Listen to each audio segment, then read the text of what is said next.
Hi students, आज का task देखते हैं। Scientist believe that in order to protect the environment people must use less energy in their daily lives. Okay, however, most people have not changed the way they lived. Why do you think many people have not taken actions? What can be done to encourage people? Okay, reason solution topic है। साइंटिस्ट कहते हैं कि less energy, environment को बचाने के लिए daily life में लेस एनर्जी यूज़ करनी चाहिए। जैसे वो कहते नहीं है कि अगर आप लाइट यूज़ नहीं कर रहे हो, लाइट स्विच ऑफ कर दो, इस रूम में नहीं बैठे हो तो, या फिर वाटर को टर्न टैप ऑफ कर दो, या फिर जब जब आउटलेट्स, जब आप अपना मोबाइल वगैरह लैपटॉप कनेक्ट करते हो उसको यूज़ नहीं कर रहे हो तो स्विच ऑफ कर दो, राइट। तो वैसी डेली चीज़ों के लिए ऐसा करना चाहिए। कुछ लोगों ने चेंज ही नहीं किया। हमें बताना है कि क्यों उन्होंने अभी तक एक्शंस क्यों नहीं लिए, और उन्हें कैसे इनकरेज किया जा सकता है कि वो एक्शन लें। इंट्रोडक्शन देखते हैं। In this prevailing era paradigm shift can be observed in the आएगा usages of energy. It is an argued issue whether कंजम। देखो, आपने बोला कि शिफ्ट देखी गई है, बट शिफ्ट नहीं देखी गई ना। यूज़ करने में उन्होंने कुछ चेंज तो किया ही नहीं। उन्होंने बोला ना कि चेंज नहीं हुआ है, तो आप ये कैसे बोल सकते हो कि उन्होंने चेंजेस देखे गए हैं। It is an argued issue whether consumption of energy should be reduced by masses to preserve the atmosphere, whereas living style of majority of individual has not altered.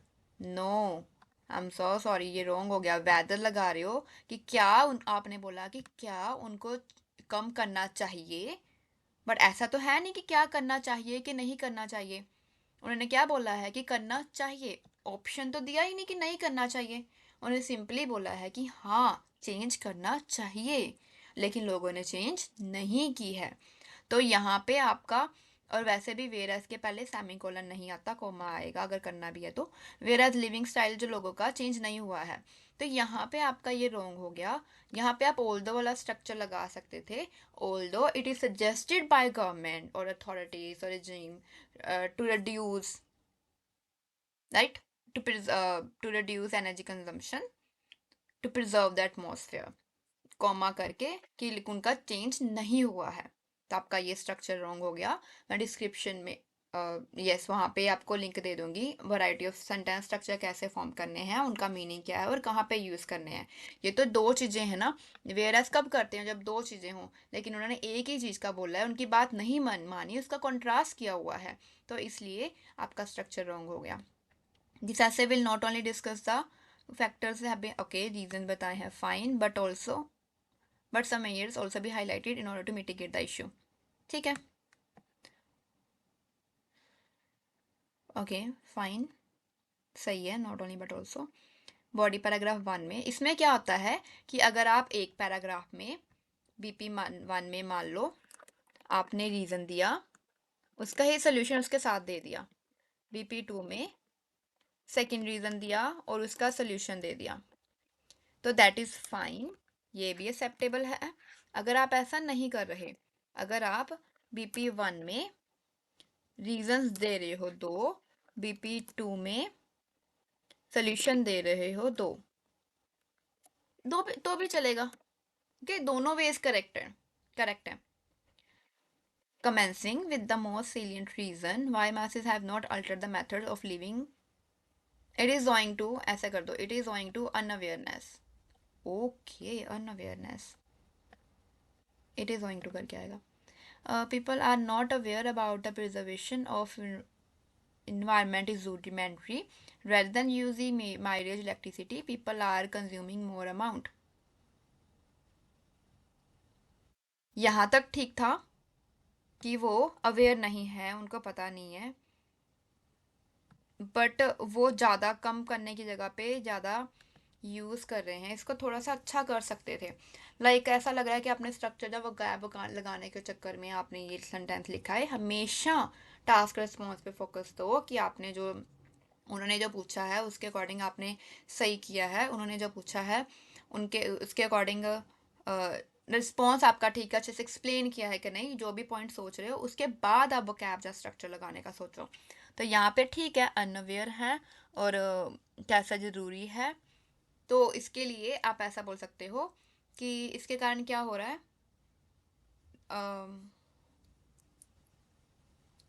Not aware about the preservation of इन।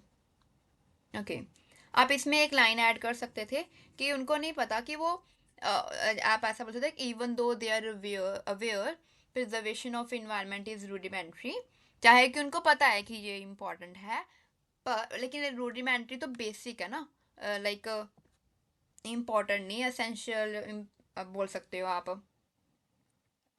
उनको पता है कि ज़रूरी है, but उनको ये नहीं पता कि वो खुद अपने लाइफ में माइनर चेंजेस करके कैसे लेके आ सकते हैं। दे बिलीव कि उनको मेजर चेंजेस करने पड़ेंगे, they are not willing for that to spare time, willing to spare time. तो ऐसा कुछ करके कह सकते थे कि उनको ये नहीं पता कम टाइम लगा के वो कैसे ज़्यादा चेंजेस लेके आ सकते हैं। For example, people of Vietnam are with utilizing energy in huge amount in their everyday life since they do not have knowledge that overconsumption of power can lead to। Okay see, देखो ये over कंजम, अगर आपने unaware का ये बोला होता कि environment को, वैसे उनका एक सिंगल पर्सन कैसे माइनर चेंजेस लेके आके वो कर सकता है, इन्वायरमेंट प्रिजर्व कर सकता है, उनको ये चीज़ ना पता है, नहीं पता है, तो वो सही रहना था। लेकिन ये लिखना कि उनको ये नहीं पता है कि ज़्यादा कंजम्पशन करने से इन्वायरमेंट ख़राब होएगा, वो थोड़ा सा वीक पॉइंट लग रहा है मुझे आपका। ओके, अनअवेयरनेस ठीक है, बट उसको जस्टिफिकेशन में आपकी गड़बड़ हो गई।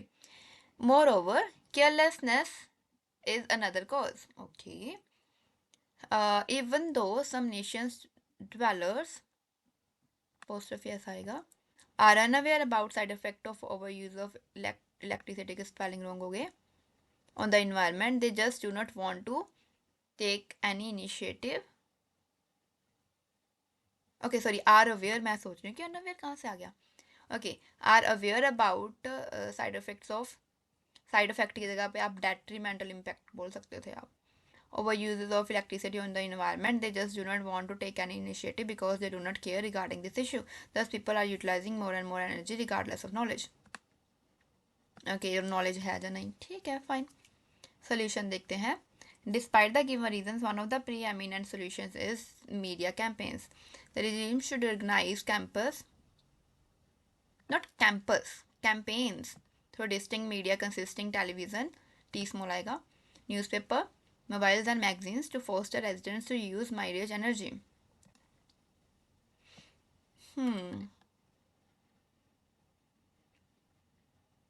अब बोल तो रही हो कि ये करना चाहिए, तो मान लो कि हमने, जिनको अवेयरनेस नहीं है उनको ये अवेयरनेस मिलेगी। ओके, अगर आप ऐसा बोलते हैं ना कि किसी फेमस सेलिब्रिटी को लेके करो, तो इट इज़ कॉमन टू सी कि वो अपने सेलिब्रिटीज़ को इमिटेट करने की कोशिश करते हैं, राइट, तो वो ज़्यादा इम्पैक्टफुल रहता। Take an epitome of Delhi. Delhi, what is Delhi? New Delhi, capital city of India, पूरा लिखिए। वेयर गवर्नमेंट, द गवर्नमेंट आएगा, अरेंज सोशल कैंपस नहीं कैंपेन आएगा, every year to spread knowledge all around the country to protect the atmosphere. तो आप ऐसा लिखो, ये सोल्यूशन है, तो आप ऐसा बोलो कि इसकी वजह से जो कैंपेन करती है उसकी वजह से क्या सोल्यूशन मिला, क्या इम्पैक्ट हुआ, राइट, आपको वो सोल्यूशन तो बताओ ना कि हाँ इसकी वजह से लाइक 15-20% करके कम हो गया, ऐसा कुछ करके लिखो। Furthermore, the government must find citizens, provided that they are not avoiding this habit of overuses of power। हाँ, उनको फाइंड करना चाहिए, इफ, प्रोवाइडेड का मतलब है इफ, लेकिन ये नेगेटिव केस आ गया, नॉट, तो आपका ये इफ प्रोवाइडेड ये रॉन्ग हो गया, इस केस में यूज़ नहीं करेंगे। अब मैं वीडियो दोबारा देखना, वहाँ पे पता चलेगा कि अगर नॉट आ रहा है, नेगेटिव केस आ रहा है, कौन सा स्ट्रक्चर लगना है, पॉजिटिव केस आ रहा है, कौन सा लगना है, प्रोवाइडेड के लिए कौन से रूल होते हैं। मैंने क्विज भी दी हुई है, क्विज में आप लिख सकते हो, पता चल जाएगा कि आपको सही वे में यूज़ करने आए कि नहीं। मैं आपको बताऊं स्टूडेंट, सिर्फ सीखना ही इंपॉर्टेंट नहीं है, उसको इम्प्लीमेंट करना भी इंपॉर्टेंट है। अगर मैं आपको किसी गेम के रूल्स बता दूं कि क्रिकेट के ऐसे ऐसे खेलते हैं, जब तक आप खेलोगे नहीं क्रिकेट तो आपको कैसे आएगा वो। सिमिलरली जब तक प्रैक्टिस नहीं करोगे, लिखोगे नहीं, कमेंट में आप जितने मर्जी सेंटेंसेस लिख दो, मैं वो चेक कर दूंगी, अगर आप वो करोगे नहीं तो कैसे पता चलेगा कि हाँ सच्ची में आया कि नहीं। हवा में, जैसे आर्म चेयर एक्सपर्ट, पता है आर्म चेयर एक्सपर्ट होता है जिसको बातों बातों में मतलब बोल के कि हाँ ये ऐसा हो सकता है वैसा हो सकता है, लेकिन रियल में उस बंदे ने वो काम नहीं किया हो। जिनका टास्क का, मैं आपको नहीं बोल रही हूँ, मैं ओवरऑल स्टूडेंट्स को बोल रही हूँ, आप अपने दिल पे मत लेना, मैं आपको नहीं बोल रही हूँ, बाकी स्टूडेंट्स को बोल रही हूँ कि मोस्टली स्टूडेंट को मैंने ऐसा ही देखा है। जैसे मान लो कोई कोई पर्सन है, वो बोल, जैसे कोई भी गेम है, मान लो इंडिया में तो वैसे क्रिकेट ज़्यादा फेमस है, तो वो कई बार ग्रैंड पेरेंट्स बोलते नहीं है कि ये इसको ऐसा करना चाहिए था, उसको ऐसा करना चाहिए था, ये ऐसा, मतलब कमेंट्री कर रहे हैं, आर्म चेयर एक्सपर्ट बन रहे हैं। कि मैं डिसरिस्पेक्ट नहीं कर रही हूँ उनको, बट ऐसा ही है ना कि वो जो बंदा खेल रहा है उसने प्रैक्टिस की है, उसको ज़्यादा पता है, राइट। तो उस लाइक ऐसा जब तक आप वो प्रैक्टिस नहीं करोगे तो नहीं आएंगी। तो ये स्ट्रक्चर्स आपको लिख के करो। आपके जिनका ये टास्क है उनके बाकी स्ट्रक्चर काफ़ी हद तक ठीक है, थोड़े से रॉन्ग है, फिर भी काफ़ी हद तक आपने प्रैक्टिस की है, अच्छा। बट ये वाला स्ट्रक्चर आप दोबारा देखना। आपके स्ट्रक्चर का मीनिंग ये बन रहा है, आपके सेंटेंस का मीनिंग ये बन रहा है कि उनको सिटीजन फाइंड करने चाहिए जो अवॉइड, अगर वो अवॉइड नहीं कर रहे हैं तो, मतलब initiative should must be taken. तो आपका पॉइंट रॉन्ग, समझ नहीं आया क्या है, रिस्पॉन्स नहीं सही है। गवर्नमेंट को सिटीजन फाइंड करने चाहिए अगर वो हैबिट, ओवर यूज के हैबिट को अवॉइड नहीं करने चाहिए। इससे क्या, ये सोल्यूशन क्या है, मुझे समझ नहीं आया। In conclusion, although lack of knowledge coupled with people's ignorance are the prominent causes, this issue cannot be solved unless government के स्पेलिंग रॉन्ग हो गए, टेक रैशनल इनिशिएटिव्स। आपका ये स्ट्रक्चर ठीक है, अनलेस भी ठीक है, ऑल द भी ठीक है। आपके देखते हैं कितनी स्कोर बनती है। सबसे पहले टास्क रिस्पॉन्स में तो मैंने आपको बता दिया कि आपका ये वाला बॉडी पैराग्राफ 2 में जो हमें अभी किया, सेकंड वाला तो अच्छे से एक्सप्लेन नहीं है, फर्स्ट वाला फिर भी ठीक है। फर्स्ट वाला जो पहला रीज़न क्या बताया था आपने कि उनको अवेयरनेस की नहीं है, तो उस अवेयरनेस का सोल्यूशन आपने बोल दिया कि हाँ उनको ऐसे अवेयरनेस प्रोवाइड की जा सकती है। तो इसमें वैसे अगर सेलिब्रिटीज़ वाला करते वो ज़्यादा सही था, लेकिन आपकी एग्जाम्पल में गड़बड़ होगी, एग्जाम्पल आपने अच्छे से वो सोल्यूशन के साथ जस्टिफाई नहीं किया।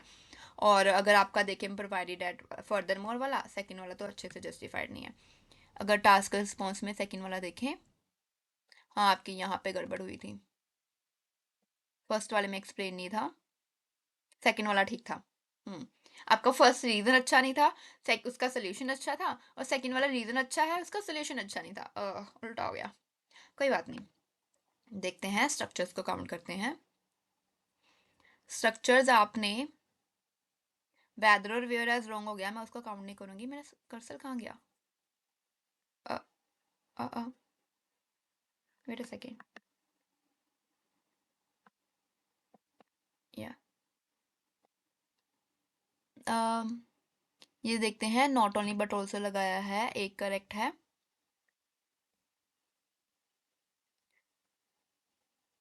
कमेंसिंग करके जिरन लगाया है, आईएनजी, बट आपने वो थोड़ा सा गड़बड़ कर दिया आगे, राइट।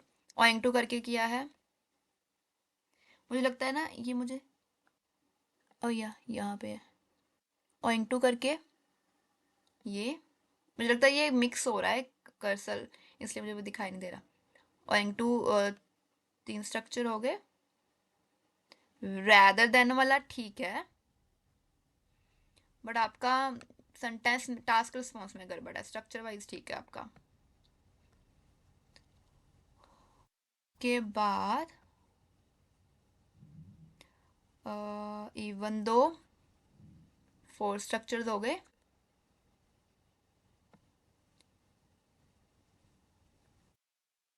डिस्पाइट 5,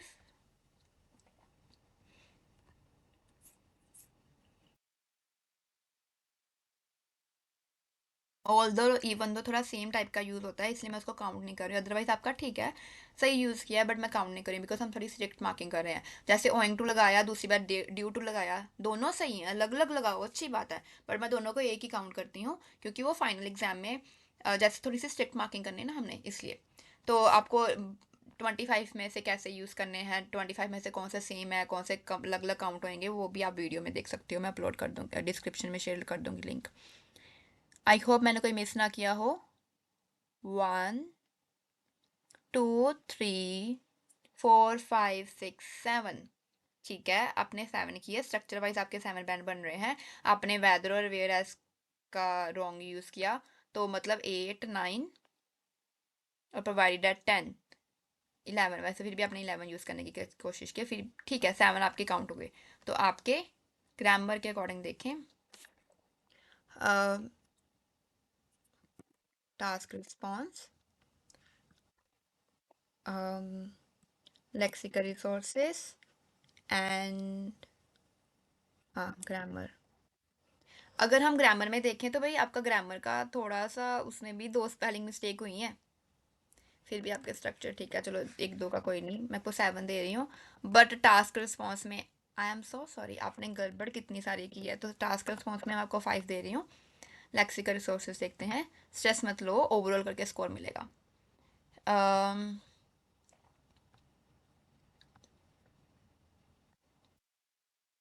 शिफ्ट ठीक है आपने यूज़ किया, बट आपका रॉन्ग यूज़ हो गया। कंजम्पशन करके यूज़ किया है, कंज्यूम का। प्रिजर्व करना, ये मिस हो रहा है मेरा कर्सर। ठीक है, मिटिगेट, सेलिएंट, नहीं मेथड नहीं, मैंने नीचे करना था, सॉरी। रूडिमेंट्री रॉन्ग हो गया आपका वर्ड, रूडिमेंट्री नहीं आना था।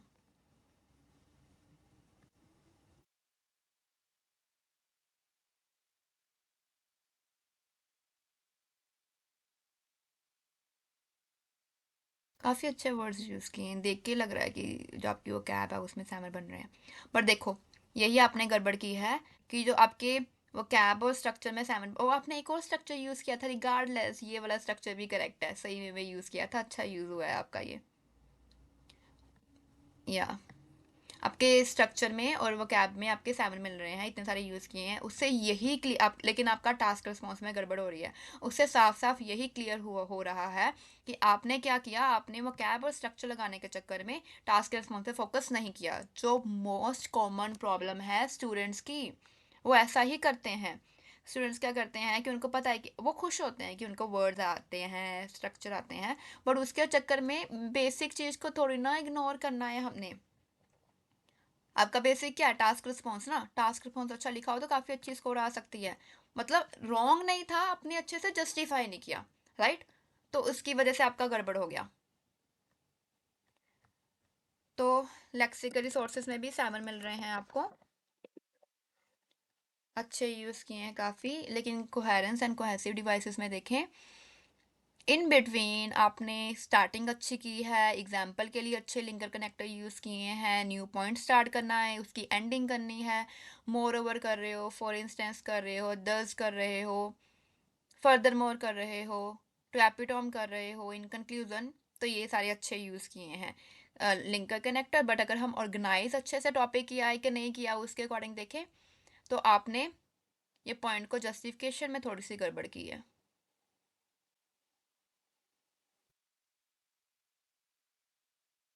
हम्म आपका सिर्फ लास्ट वाला पॉइंट है जो आपने अच्छे से ऑर्गेनाइज नहीं किया है।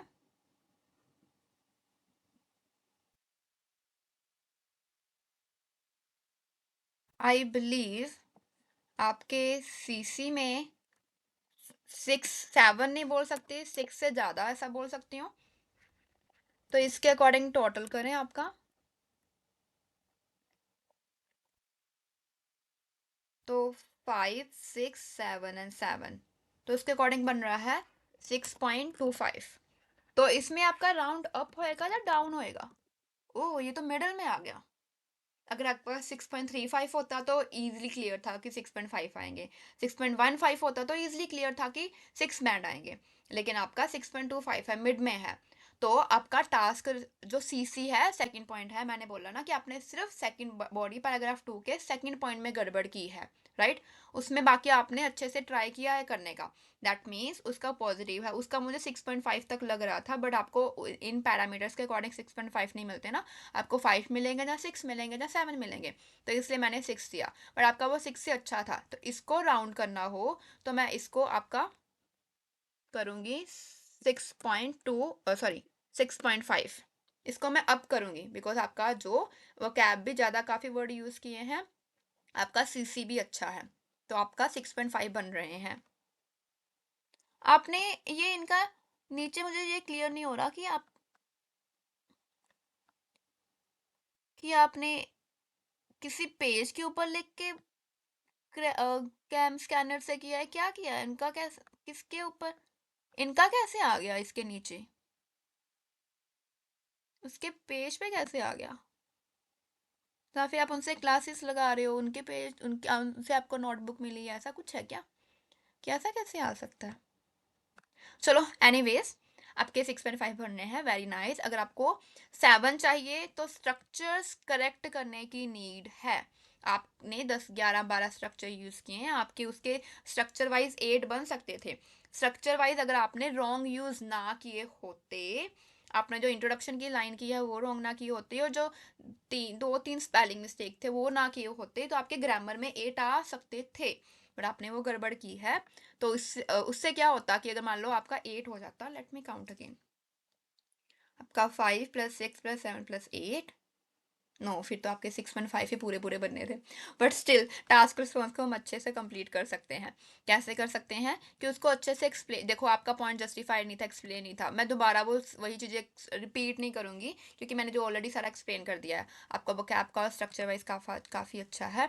चाहे आपने रॉन्ग किए बट आपने एक्स्ट्रा यूज़ किए थे सो दैट कि आपके जो बाकी अच्छे करेक्ट वाले थे आपका उसके अकॉर्डिंग स्कोर मिल गया।